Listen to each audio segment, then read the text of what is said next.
સુરતથી અરવલ્લીના માલપુરના રંભોડાના જંગલમાં ભીષણ આગ લાગવાની ઘટના બની છે।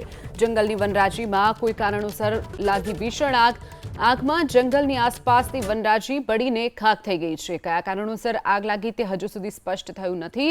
આગને પગલે વન વિભાગ દોડતું થયું છે, તો ફાયર બ્રિગેડની ટીમ પણ ઘટના સ્થળે પહોંચી અને પાણીનો મારો ચલાવી અને આગ પર કાબૂ મેળવવાના પ્રયાસો હાથ ધરવામાં આવ્યા છે।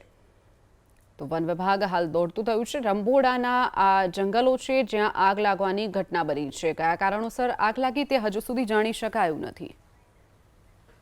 આગમાં જંગલની આસપાસની વનરાજી બળીને ખાખ થઈ ગઈ છે। કયા કારણોસર આગ લાગી તે હજુ સુધી સ્પષ્ટ થયું નથી। આગને પગલે વન વિભાગ દોડતું થયું છે, તો ફાયર બ્રિગેડની ટીમ પણ ઘટના સ્થળે પહોંચી અને પાણીનો મારો ચલાવી અને આગ પર કાબૂ મેળવવાના પ્રયાસો હાથ ધરવામાં આવ્યા છે। તો વન વિભાગ હાલ દોડતું થયું છે। રંભોડાના આ જંગલો છે જ્યાં આગ લાગવાની ઘટના બની છે। કયા કારણોસર આગ લાગી તે હજુ સુધી જાણી શકાયું નથી।